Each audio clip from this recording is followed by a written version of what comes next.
Hello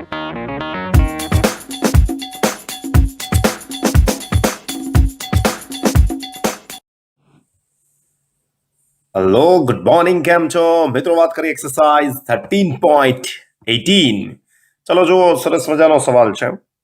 એક 1000 મેગાવોટનું વિખંડન reactor, આનો meaning થાય દર સેકન્ડે. વોટ એટલે ખબર છે ને, પાવર. ઓકે, પાવરનું સૂત્ર નોર્મલ છે W/T. પર સેકન્ડ મળતી ઉર્જા કહેવાય, અને પર સેકન્ડ મળતી ઉર્જા. ઓકે, 1000 મેગાવોટનું વિખંડન એટલે કે દર સેકન્ડે 1000 મેગા જૂલ ઉર્જા આપે. નું વિખંડન રિએક્ટર દર સેકન્ડે આપે છે, બરાબર છે. તેના બળતણનો અડધો ભાગ 5 વર્ષમાં વાપરે છે. ભાઈ, બળતણનો અડધો ભાગ જ વાપરે અને 5 વર્ષમાં. સમજો ભાઈ, અડધો ભાગ અને 5 વર્ષમાં. રાઈટ, હું અંડરલાઈન કરું છું. બળતણનો અડધો ભાગ 5 વર્ષમાં વાપરે છે. પ્રારંભમાં તો કેટલું યુરેનિયમ 235 ધરાવતો હશે, એટલે કે બળતણ કેટલું યુરેનિયમનું જે વિખંડન ન થયું હોય એ કેટલા. Get it? તો આપણે બેઝિક વાત કરીએ, બે પાર્ટમાં આપણે વાત કરીશું. પહેલો પાર્ટ છે ને, વિખંડન દીઠ મળતી ઉર્જા છે આપણે. ઓકે, અને તમને ખબર છે એક વિખંડન દીઠ મળતી ઉર્જા તમે વિખંડન પ્રક્રિયામાં શીખી ગયા છો કેટલી છે? 200 મેગા ઇલેક્ટ્રોન વોલ્ટ. આ બેઝિક વાતો છે જે થિયરીમાં આવી ગઈ છે, તમને ખબર હોવી જોઈએ. તો હું પહેલા અહીંયા નોર્મલી લખું છું, દર વિખંડન દીઠ મળતી ઉર્જા. ભાઈ કેટલી છે દર વિખંડન દીઠ મળતી ઉર્જા? તમે કહેશો sir 200 mega electron volt. Theory નો કોન્સેપ્ટ છે આ. એક વિખંડન દીઠ 200 મેગા ઇલેક્ટ્રોન વોલ્ટ ઉર્જા મળે. Get it? હવે સમજીએ આગળની વાત. વિચારો, ઉર્જા મળે છે એ વિખંડનથી મળતી હોય તો ધારો કે એક્સ જેટલા વિખંડન થયા, એટલે એક્સ વિખંડનથી કેટલી ઉર્જા મળે? તો આપણે લઈએ ભાઈ એક્સ વિખંડન દીઠ મળતી ઉર્જા. એક્સ વિખંડનથી મળતી ઉર્જા, તો જે પણ એનર્જી મળશે એ એક્સ વિખંડનથી મળશે. રાઈટ? પાક્કું? ચાલો, તો એ ઉર્જા થશે ભાઈ એક્સ ઇન્ટુ ઈ, એટલે કે ભાઈ એક્સ જેટલા વિખંડન થયા ઉર્જા મળી. Get it? ઓકે, આગળની વાત. હવે એવું કીધું છે કે એવું ધારો કે રિએક્ટર 80% સમય માટે કાર્યરત છે. 80% સમય એટલે ધારો કે 1 વર્ષ સુધી ચાલ્યું હોય તો એના 80% સમય જ વિખંડન થયા છે, બાકીનું તો બંધ પડેલો છે. તો 5 વર્ષમાં વાપરે છે, અડધો ભાગ અને પાછો 5 વર્ષમાં વાપરે છે. સમજો, બળતણનો અડધો ભાગ અને 5 વર્ષમાં વાપરે, એટલે કે 5 વર્ષ સુધી તો ચાલે જ છે, એમાં પાછો 80% સમય સુધી જ ચાલુ છે. ક્લિયર થઈ ગઈ વાત એ? તો આ વસ્તુને આપણે વ્યવસ્થિત કેસ 2 માં લખશું. જોજો, બીજી પરિસ્થિતિ જોજો કે જે પણ ઉર્જા મળે છે 5 વર્ષ સુધી બળતણ વપરાશે અને દર સેકન્ડે કેટલું મળે છે? અહીંયા જુઓ, અહીંયા 100 મેગાવોટ. તો આ ઉર્જાને હું નામ આપી દઉં છું ઈ ડેશ. સમજો, E dash is equal to વિખંડન દ્વારા મળતી ઉર્જા. વિખંડન રિએક્ટર દ્વારા 5 વર્ષ, ઓકે, 5 વર્ષ દરમિયાન મળતી ઉર્જા. અને એ ઉર્જા વિખંડનથી જ મળેલી હશે. જોજો, સમજો. તો વિખંડનથી મળતી ઉર્જા, વિખંડન શું કહે છે? 1000 મેગાવોટ. એટલે હું 1000 લખી દઉં. 1000 મેગા એટલે 10⁶. દર સેકન્ડ આટલી ઉર્જા મળે 5 વર્ષ સુધી. 5 વર્ષ એટલે 365 ગુણ્યા 5 વર્ષ ગુણ્યા 365 ગુણ્યા 24 ગુણ્યા 3600. આ 5 વર્ષ. પણ રિએક્ટર કેટલા સમય? 80% સમય માટે ચાલુ છે. એને તો વિખંડન 80% સમય સુધી થયું હોય, 80/100. ઓકે, તો આ ઉર્જા તમને 5 વર્ષ સુધી મળશે, પણ ચાલુ છે ત્યાં સુધી.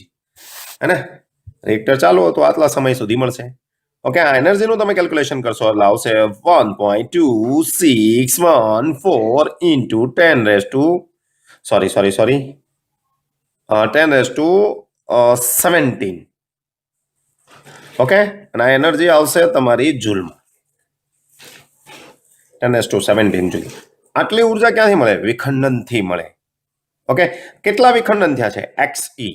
તો અને તમે આપો ઇક્વેશન નંબર 1 અને તમે આપો ઇક્વેશન નંબર 2. આ બંને વસ્તુ સેમ થાય એટલે તમે લખી શકશો ઇક્વેશન 1 and 2 પરથી. ચાલો શું લખાય? બધું સામે જ છે. x into E is equal to 1.2614 into 10⁻17. Okay, x એટલે શું? સંખ્યા. સંખ્યા કેમ મેળવી? x એટલે સંખ્યા છે. સમજો ભાઈ, x એટલે શું છે? સંખ્યા. તો સંખ્યા તો તમને મેળવતા આવડે જ છે. મોલ સંખ્યા is equal to n upon Na m upon m0 અને યુરેનિયમ 235. તો n છે એ જ તમારી સંખ્યા છે. તો n ને હું x કહી દઉં તો અહીંયા લખાય m upon m0 into Na. Gate this? Ready? તો હું અહીંયા કિંમત મૂકું x ની જગ્યાએ. x ની જગ્યાએ કિંમત મૂકું છું ભાઈ હું m ના છેદમાં m0 ઇન્ટુ Na. બાકી બધું એઝ ઇટ ઇઝ. ઓકે, ઈ તો તમને ખબર છે 200 મેગા ઇલેક્ટ્રોન વોલ્ટ, ખબર છે ને? ઈ. ઓકે, તો ઈને હું એમ જ રહેવા દેવું છું. This is 1.2614 into 10⁻17. ચાલો, હવે તમે દળ મળી જશે. ભાઈ વિખંડન થયું હોય એમાંથી તો ઉર્જા મળી હોય. Get it? રેડી? તો અહીંયા એમ લઉં છું. એમ કેટલા વિખંડન થયા? એમ જેટલું વિખંડન થયું હશે. તો અહીંયા આવશે 1.2614 10⁻17. હવે જરાક ધ્યાનથી, નીચે m0 છે એ જમણી બાજુ ગુણાકારમાં જશે. યુરેનિયમ 235 ની વાત કરી છે એટલે 235 ગ્રામ પ્રતિ મોલ. હવે ગ્રામ પ્રતિ મોલમાં 10⁻³ વડે ગુણશો, ભાગશો, બે બાજુ જો ઉપર નીચે દળમાં ઉડી જશે એટલે -3 એટલે ગ્રામમાં મળશે પહેલા તો. આ ઓકે છે? -3 અહીંયા હું મૂકું તો કિલોગ્રામમાં મળશે. ધારો કે હું અહીંયા આ ગ્રામમાં લઉં તો 235 લખું. ઓકે, તો 235 લખું તો મને ગ્રામમાં મળશે. અને હું અહીંયા 10⁻³ વડે ગુણીશ તો મને કિલોગ્રામમાં મળશે. Get it? રેડી? એટલે મને કિલોગ્રામમાં. તો આ યાદ રાખજો ભાઈ, આ કિલોગ્રામના રૂપાંતર કરે છે, ગ્રામનું કિલોગ્રામ. Get it? ચલો, છેદમાં જશે એવોગેડ્રો નંબર 6.022 ગુણ્યા 10⁻23. બીજી વાત, ઈ છે ને, ઈ 200 મેગા ઇલેક્ટ્રોન વોલ્ટ, એની આપણે વાત કરીએ. 200 મેગા એટલે 10⁶, ઇલેક્ટ્રોનને 1.6 into 10⁻19. અને તમારો જવાબ આવવાનો છે દળ કિલોગ્રામમાં. ઓકે, આ તમે કેલ્ક્યુલેશન કરશો એટલે નિયરલી ઇક્વલ ટુ આવશે 1538 કિલોગ્રામ. સમજો, 1.38 આટલું દહન થયું હશે. Get it? સમજો શું થયું હોય? આટલું દહન થયું હશે. પ્રારંભિક દળ કેટલું હોય? હવે રકમ જુઓ, રકમ. બળતણનો અડધો ભાગ 5 વર્ષમાં વાપરે છે. ભાઈ અડધો ભાગ જ વાપરે છે, પણ આપણે તો શરૂઆતમાં અડધો ધ્યાનમાં નહોતો લીધો એટલે પ્રારંભિક દળ કીધું છે. પ્રારંભિક દળ, શરૂઆતનું દળ. ઓકે, પ્રારંભિક દળને હું m0 નથી કેવું, કંઈક નવું કહીએ. ઓકે, પ્રારંભિક દળને ચલો m ડેશ કહી દઈએ. પ્રારંભિક દળ. હવે વિચારો, આ જથ્થો કેટલો છે? m. એ તો વપરાઈ ગયું, પણ અડધું જ વાપરે છે. સમજો, અડધો ક્ષયમાં વપરાણો તો આ ક્ષયમાં વપરાણો. ક્ષયમાં એટલે કે ભાઈ વિખંડનમાં વપરાયો તો અડધો જ વાપરો છે, તો હોય તો બમણો જ ને, 2m.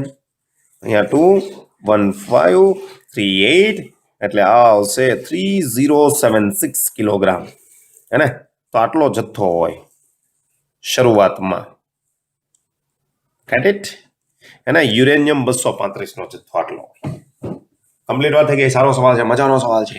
આગળ નવા સવાલ તરફ જઈએ. જો નેક્સ્ટ એક્સરસાઇઝ 13.19. ડ્યુટેરિયમના 2 કિલોગ્રામ વિખંડનથી. ભાઈ જથ્થો આપેલો છે, ડ્યુટેરિયમનો જથ્થો છે 2 કિલોગ્રામ. હવે આનું વિખંડનથી 100 વોટનો બલ્બ. હવે 100 વોટનો બલ્બ એટલે આ બલ્બને પર સેકન્ડ 100 જૂલ ઉર્જા મળે. એને ઉર્જા મળવી જોઈએ. તો આપણે ભાઈ પાવર લઈએ છીએ. પાવર છે 100 વોટ, એટલે કે આ એવો બલ્બ છે જે પર સેકન્ડ 100 જૂલ ઉર્જા આપે. હે? તો ડ્યુટેરિયમથી આવો બલ્બ કેટલા સમય સુધી પ્રકાશિત રાખી શકાય? કેટલા સમય સુધી? ભાઈ સિમ્પલ વસ્તુ છે. હું તમને એમ કહું, તમારી પાસે ઉર્જા છે, ઉર્જાથી બલ્બ ચાલે છે, હે ને? ઉર્જાથી બલ્બ ચાલે છે. હવે એવું કહે છે ભાઈ 1 સેકન્ડમાં 100 જૂલ એટલે કે 100 જૂલ ઉર્જા હોય તો 1 સેકન્ડ ચાલે. તો તમારી પાસે જે ઉર્જા મળશે એ ઉર્જાથી કેટલા સમય સુધી ચાલે? મળી જાય કે નહીં? ઈઝી છે હે ને? તો ઉર્જાથી સમય નક્કી થાય છે કે ભાઈ આટલી ઉર્જા હોય તો 1 સેકન્ડ ચાલે. તો આપણે પહેલા કુલ ઉર્જા ડ્યુટેરિયમ 2 કિલોગ્રામ હોય એના દહનથી જે ઉર્જા મળે એ ઉર્જા મેળવીએ.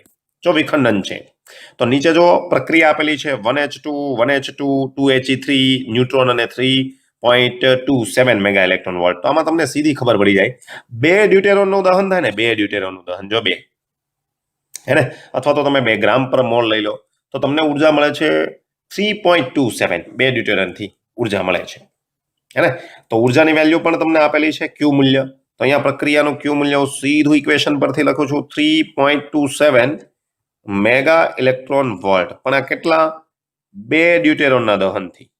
ઓકે 2 ડ્યુટેરોન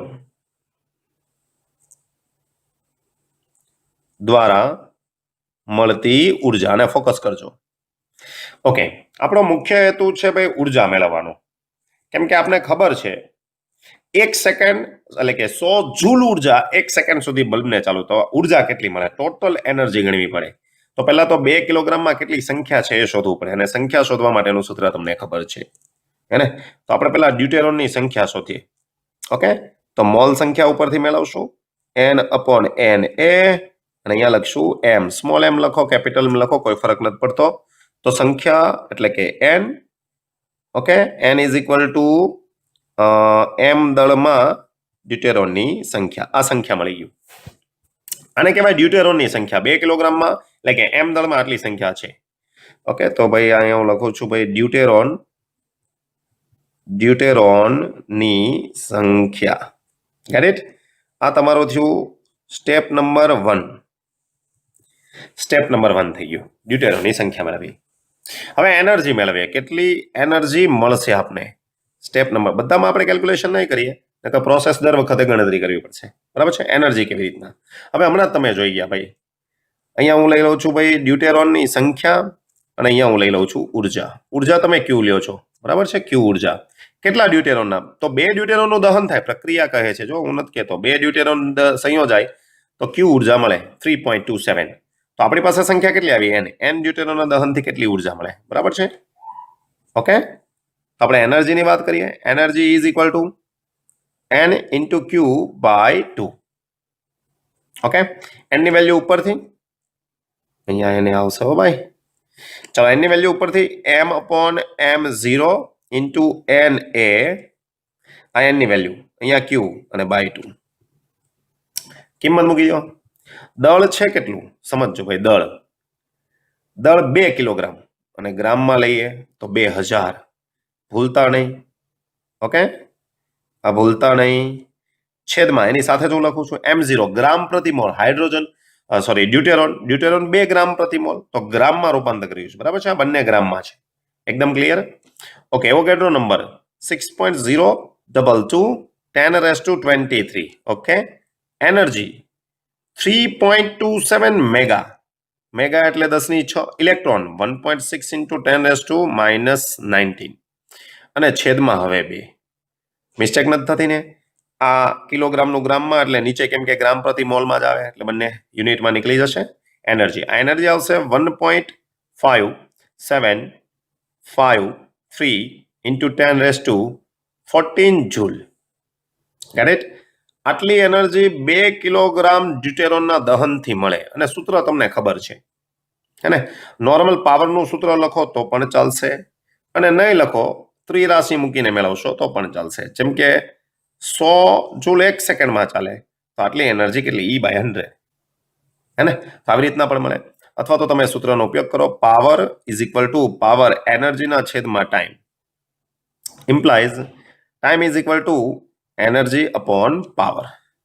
ચાલો કેટલી એનર્જી છે? 1.5753 ઇન્ટુ 10⁻14 અને છેદમાં પાવર તમને આપેલો છે 100. Get it? ચાલો આવશે 1.5753 ઇન્ટુ 10⁻12 આવશે મિત્રો સેકન્ડમાં. પણ સેકન્ડમાં 12 ઘાત બહુ મોટો અંક થશે એટલે આપણે આને રૂપાંતર કરીએ સીધું યરમાં. ઓકે યરમાં તમને રૂપાંતર આવડશે? એને સેકન્ડનું યરમાં કેટલા વડે ભાગશું? યર એટલે 365 ગુણ્યા 24 ગુણ્યા 3600, બરાબર છે.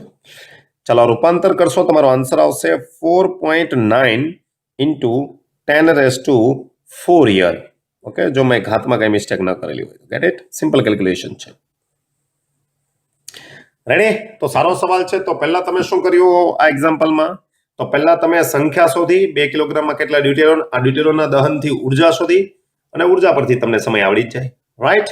ચાલો નેક્સ્ટ ક્વેશ્ચન તરફ જઈએ. So next 13.20 question. 2 ડ્યુટેરોનમાં સન્મુખ સંઘાત. ભાઈ સન્મુખ સંઘાત તમને ખબર છે? ભાઈ હું થોડીક આકૃતિ મોટી લઉં છું, બરાબર છે. આ ડ્યુટેરોન છે, વિચારો, એનું સેન્ટર, અને સામે એક બીજો ડ્યુટેરોન છે, એનું સેન્ટર. નાના મોટા ભાઈ થઈ જાય ને તો ચેક કરી લેવા, બરાબર છે. હવે આ સન્મુખ સંઘાત માટે સ્થિતિમાન બેરિયરની ઊંચાઈ ગણો. સૂચના: સ્થિતિમાન બેરિયરની ઊંચાઈ, 2 ડ્યુટેરોન એકબીજાથી સહેજ સ્પર્શે, ભાઈ સહેજ સ્પર્શે એને સ્થિતિમાન બેરિયરની ઊંચાઈ કીધી છે. આ ઊંચાઈ શું છે એ પણ હું તમને વાત કરી દઉં છું. વિચારો, આ જે ભાગ અને આ જે ભાગ થવાનો છે એ ડ્યુટેરોનની ત્રિજ્યા થવાનો છે. રાઈટ? તો આ જે અંતર થવાનું છે ને મિત્રો, આ જે અંતર સહેજ સ્પર્શે, તો આ બે વચ્ચેનું અંતર 2r થાય. ઓકે, હવે તમને ખબર છે તેમને 2 ફર્મીની ત્રિજ્યાના સખત ગોળા ગણી શકાય. તો ત્રિજ્યા તમને આપેલી છે, 2 ફર્મી ત્રિજ્યાના ગોળા ગણી શકાય. અને ડ્યુટેરોન છે, ડ્યુટેરોન જો. ઓકે, બેરિયરની ઊંચાઈ. હવે બેરિયરની ઊંચાઈ એટલે બંને ડ્યુટેરોન જ્યારે આવશે ત્યારે એની ગતિ ઉર્જાનું ક્યાં રૂપાંતર થશે? સ્થિતિ ઉર્જા. અને સ્થિતિ ઉર્જા તો જ અહીંયા ભાઈ ગતિ ઉર્જાનું સ્થિતિ ઉર્જામાં રૂપાંતર થાય તો આટલા અંતરે થશે. અને અંતર તો તમને આપી દીધું છે, તો એ વખતની સ્થિતિ ઉર્જા મળી જશે. જેટલી સ્થિતિ ઉર્જા મળે, ગતિ ઉર્જાનું ત્યાં સ્થિતિ ઉર્જામાં રૂપાંતર થાય તો બંને ન્યુટ્રોન સંઘાત પામે. હે ને? એને સ્થિતિમાન બેરિયર કીધું છે. સ્થિતિમાન બેરિયર એટલે કઈ નહીં, ડ્યુટેરોન આપેલી ગતિ ઉર્જાથી આવે તો આટલા નજીક આવી શકે તો સંઘાત થાય.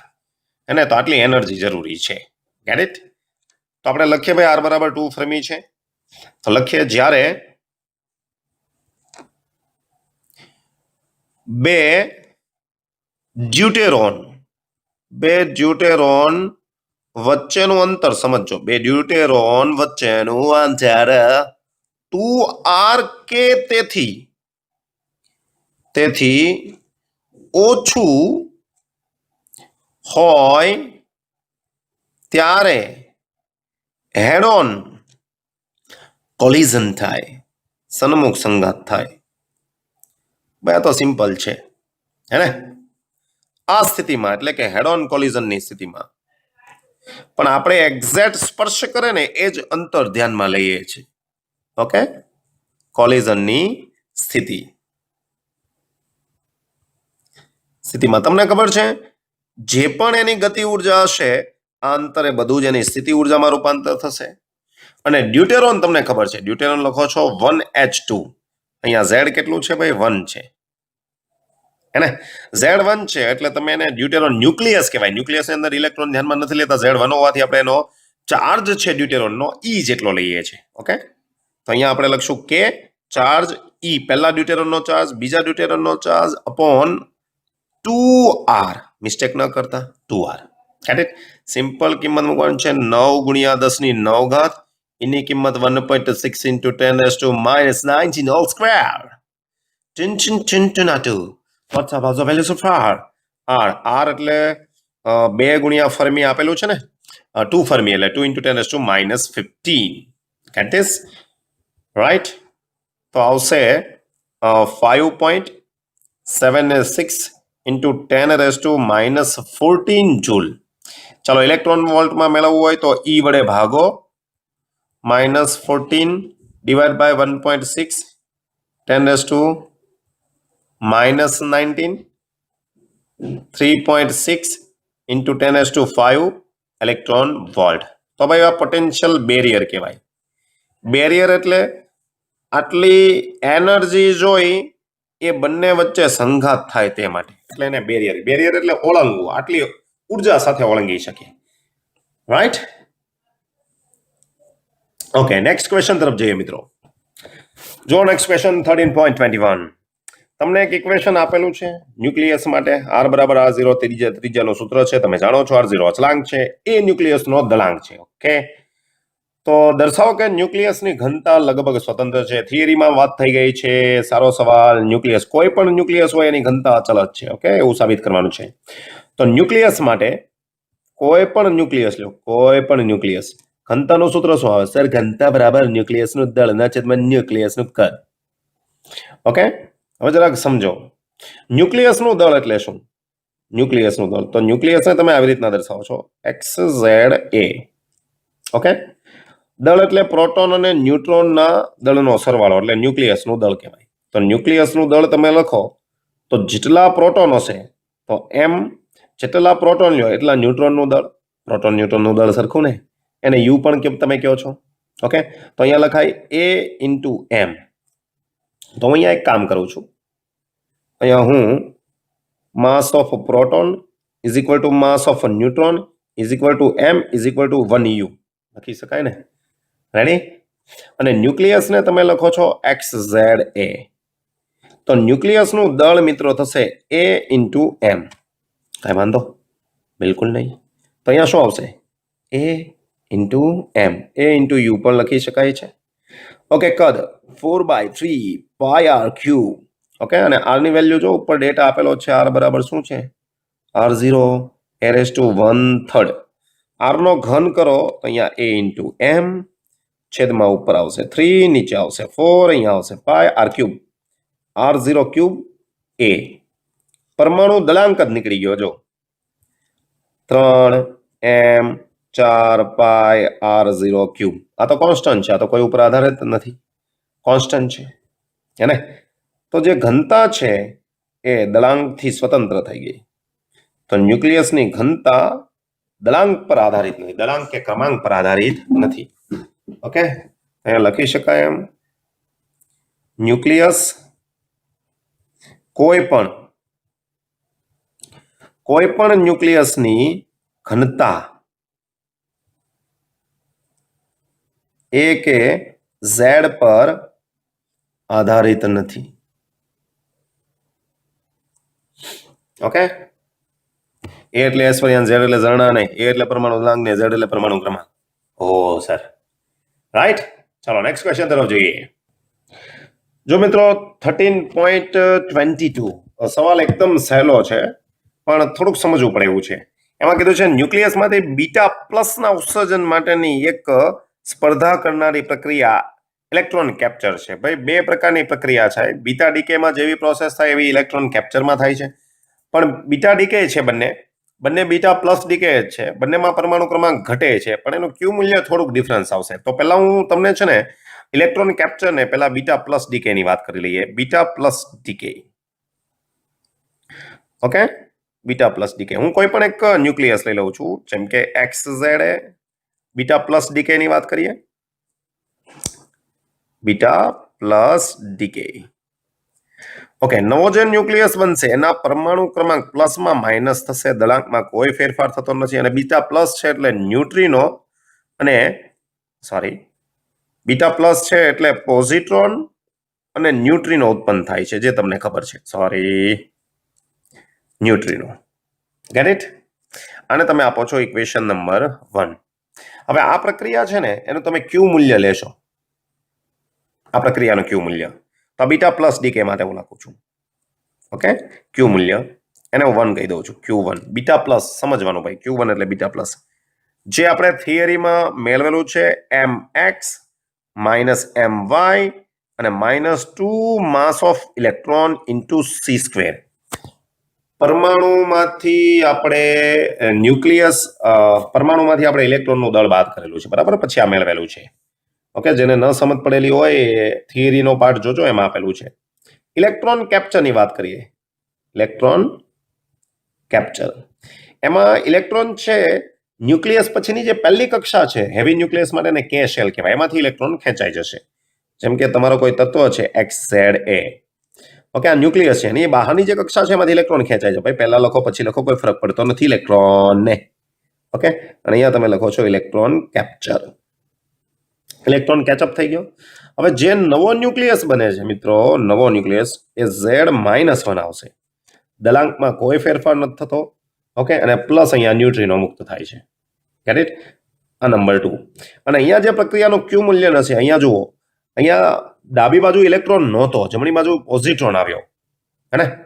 અહીંયા ડાબી બાજુ ઇલેક્ટ્રોન છે, એટલે આનો જે ક્યુ મૂલ્ય આવશે એ ક્યુ મૂલ્ય mx માઇનસ મેળવી શકાય છે -me ઇન્ટુ c² મળશે. Get it?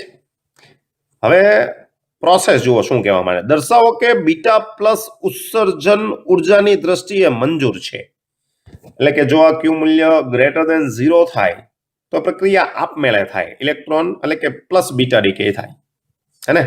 ઇલેક્ટ્રોન કેપ્ચર મંજૂર હોવું જ જોઈએ. ભાઈ સિમ્પલ છે, જુઓ તો Q1 છે પ્લસ બીટા ડીકે છે. હવે એમાંથી 2 ઇલેક્ટ્રોન બાદ થાય છે. સમજો તો કહેવાનો મિનિંગ એવો છે, વિચારો mx minus my, mx minus my બેમાં કોમન છે. ધારો કે mx માઇનસ my ની કિંમત 100 છે. હવે માસ ઓફ ઇલેક્ટ્રોન 2 વખત બાદ થાય, 1 માં. જો 1 માં 2 વખત, એટલે વિચારો આમાંથી 2 બાદ થાય. સમજી લો માસ ઓફ ઇલેક્ટ્રોન 1 છે, તો આ જવાબ કેટલો આવશે? 98 ગ્રેટર ધેન 0. ચાલો ધારો કે 1 જ બાદ થાય તો જવાબ કેટલો આવે? 99. હવે વિચારો 98 પણ ધન કહેવાય, 99 પણ ધન કહેવાય. એનો મિનિંગ શું? ક્યુ ગ્રેટર ધેન 0 મળે છે એટલે પ્રક્રિયા શક્ય તો બનવાની છે. અને તમને ખબર છે ક્યુ ગ્રેટર ધેન 0 હોય એટલે કઈ પ્રક્રિયા હોય? પ્રક્રિયા શક્ય બને. તો ભાઈ બીટા પ્લસ ડીકે શક્ય બને તો ઇલેક્ટ્રોન કેપ્ચર શક્ય બનવાનું જ છે. એ પોઝિટિવ જ થવાનું છે.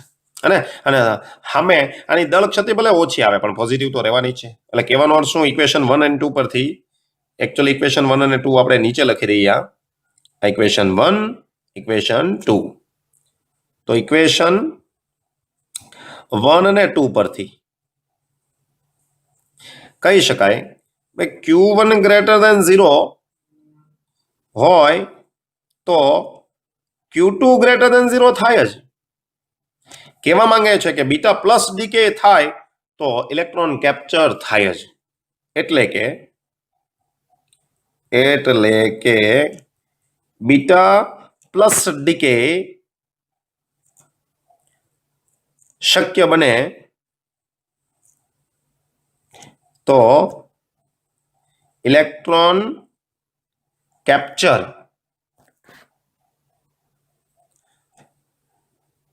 મંજૂર બને, થશે જ. ઓકે, બીજી પ્રોસેસ એવું કીધું છે, આથી ઉલટું સંભવ નથી. ઉલટું સંભવ નથી. જો આ પ્રોસેસ શક્ય નહીં બને તો આ શક્ય નહીં બને. કેવી રીતના? જુઓ, એ પણ સિમ્પલ છે. વિચારો પહેલી પ્રોસેસ 2 બાદ થયા, 98 આવ્યા. બીજી પ્રોસેસ 1 બાદ થયા, 99 આવ્યા. હવે 98 એ શક્ય નથી બનતી, 99 એ તો ક્યાંથી બનવાની છે? ઓકે, કહેવાનો અર્થ સમજાય છે તમને? કે આથી ઉલટું વિચારો કે ધારો કે પહેલું શક્ય નથી બનતું, અને 98 એનર્જી એ શક્ય નથી બનતું. ભાઈ આ તો દળ ક્ષતિને સમતુલ્ય ઉર્જા છે, હે? તો આનાથી ઉલટી પ્રોસેસમાં ઇલેક્ટ્રોન કેપ્ચર શક્ય નહીં બને. એટલે કે બીટા પ્લસ શક્ય બને તો જ ઇલેક્ટ્રોન કેપ્ચર શક્ય બનશે. એટલે બીજી પ્રોસેસમાં તમે કહી શકશો કે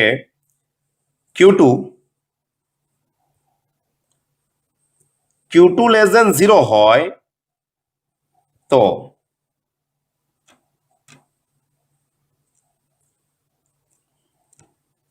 Q1 ગ્રેટર ધેન 0 હોવું જરૂરી નથી એના પ્રોસેસમાં. રિવર્સ પ્રોસેસની વાત કરી છે.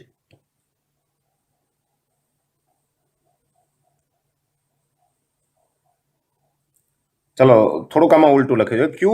Q2 ગ્રેટર ધેન 0 હોય તો Q1 ગ્રેટર ધેન 0 થવું જરૂરી નથી, હે ને? ન જ હોય ને ભાઈ, એમાં જરૂરી નથી. કેમ કે પેલી ઉપરમાંથી 2 ઇલેક્ટ્રોન બાદ થાય છે, અહીંયા 1 જ ઇલેક્ટ્રોન બાદ થાય છે, બરાબર છે?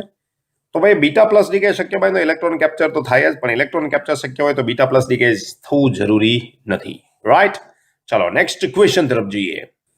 જો નેક્સ્ટ એક્સરસાઇઝમાં કઈ નથી કીધું. ન્યુક્લિયસમાંથી ન્યુટ્રોનને દૂર કરવા માટે ઉર્જા. ભાઈ ન્યુટ્રોનને દૂર કરવાનું છે અને વિગતોમાં કીધું છે કેલ્શિયમ 41 અને એલ્યુમિનિયમ 27 ન્યુક્લિયસ માટે ન્યુટ્રોન વિયોન એટલે ન્યુટ્રોનને છૂટા પાડવા માટે જરૂરી ઉર્જા.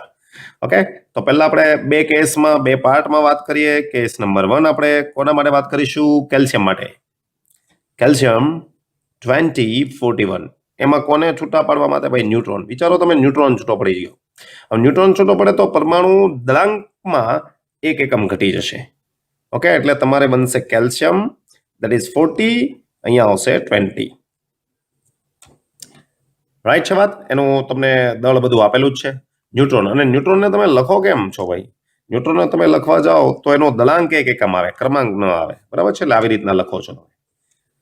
તો દળ ક્ષતિને સમતુલ્ય ઉર્જા તમે લખો છો, સીધી લખીએ તો ન્યુટ્રોનને છૂટા પાડવા માટે જરૂરી ઉર્જા E is equal to mass of calcium 41. સમજો ભાઈ.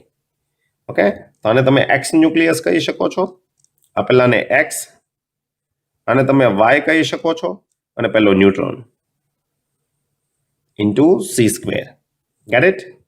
ચાલો, માસ ઓફ એક્સ એટલે 41 નું તમારે માસ જોવાનું છે, જે છે ઉપર છે જ 4.0.962278 U.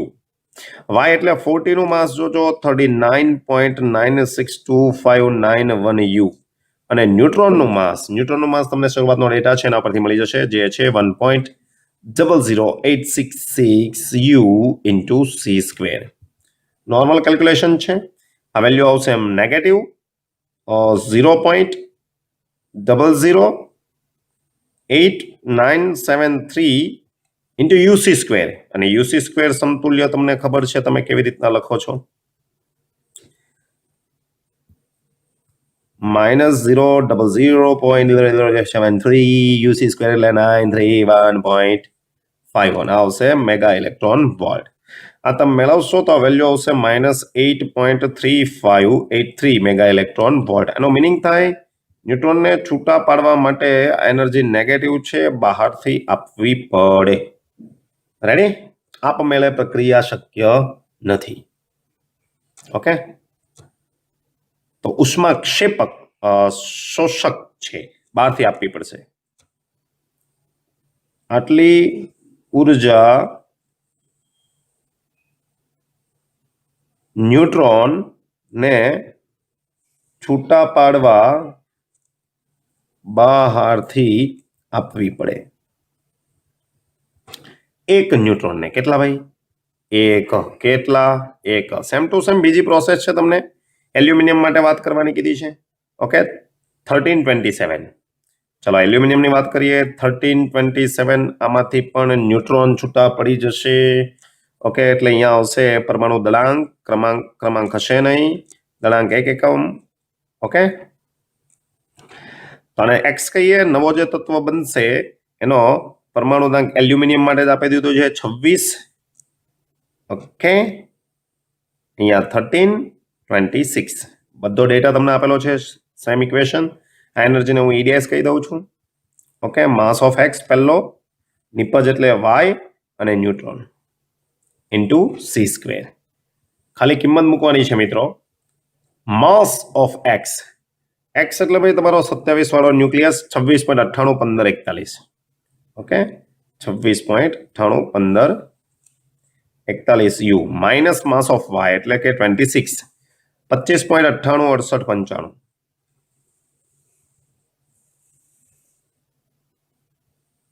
અને ન્યુટ્રોન તો ફિક્સ જ છે, જે તમને ખબર છે 1.00866 U અને બહાર સી સ્ક્વેર. કેલ્ક્યુલેશન કરો. ચલાવશે -0.014019 U ઇન્ટુ સી સ્ક્વેર. તમે આની કિંમત મૂકશો મિત્રો, યુસી સ્ક્વેર તો આવશે -0.014019 યુસી સ્ક્વેર 931.5 અને આવશે મેગા ઇલેક્ટ્રોન વોલ્ટમાં. કેલ્ક્યુલેશન કરો. ચાલો, તો આ એનર્જી આવશે -13.06 મેગા ઇલેક્ટ્રોન વોલ્ટ, અને આ એનર્જી પણ બહારથી આપવી પડે. ઓકે, ન્યુટ્રોન વિયોગ એટલે ન્યુટ્રોનને છૂટા પાડવા માટે આપવી પડે ઉર્જા. ઓકે, તો શું આપશે ભાઈ? આ ઉર્જા ન્યુટ્રોનને છૂટા પાડવા માટે બહારથી આપવી પડે. ક્લિયર છે? એકદમ સહેલું છે, મજા આવે એવું છે. રેડી? ચલો નેક્સ્ટ વાતો નેક્સ્ટ લેક્ચરમાં કરશું. ત્યાં સુધી જય હિન્દ, જય ભારત, વંદે માતરમ. મિલતે હૈ બ્રેક કે બાદ.